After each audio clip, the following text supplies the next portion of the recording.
আসসালামু আলাইকুম বন্ধুগণ। আমি আছি এখন চারঘাট উপজেলার ইউসুফপুর ইউনিয়নে।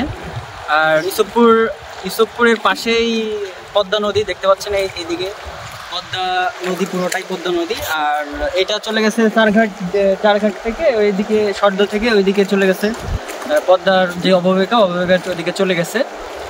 আর সব জায়গাতে এখন দেখতে পাচ্ছেন যে বন্যা অবস্থা খুব খারাপ। বাংলাদেশের অন্যান্য জেলাগুলোতে, ফেনীতে, কুমিল্লায়, নোয়াখালীতে,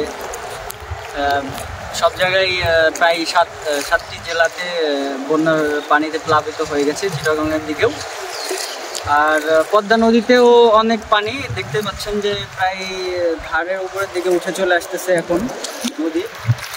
এখন জানি না আমাদের রাজশাহী, আমি নিউজে দেখলাম যে রাজশাহী, চাঁপাইনবাবগঞ্জ, জয়পুরহাট, নওগাঁ, নাটোর জেলাসমূহ, সিরাজগঞ্জ জেলাসমূহ এরকম একটা বিপদ সংকেতের মধ্যে আছে যে এদিকে বন্যা হয়তো বা হতে পারে যদি ফারাক্কাবাদ খুলে দেয়।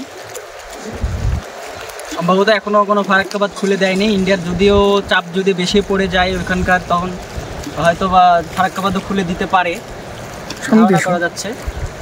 তো আর এই পদ্মার নদীর যে অবস্থা, আমি রাজশাহীতে দেখলাম যে পদ্মার ধারের উপর দিকে পানি চলে আসছে। আর এদিকের প্রায় ধারের এদিকে পানি চলে আসছে, উঠে আসছে।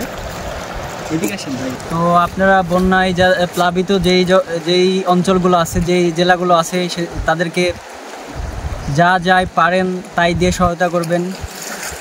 আশা করি আপনারা যার অবস্থান থেকে তাই সহায়তা করবেন, তাদের পাশে থাকবেন। ফেনী, তারপর নোয়াখালী, কুমিল্লা জেলার যে মানুষগুলো আছে তাদের জন্য অবশ্যই আপনারা যা সামর্থ্য আছে তাই দিয়ে তাদেরকে সহযোগিতা করবেন, এটাই আপনাদের কাছে আশা করছি।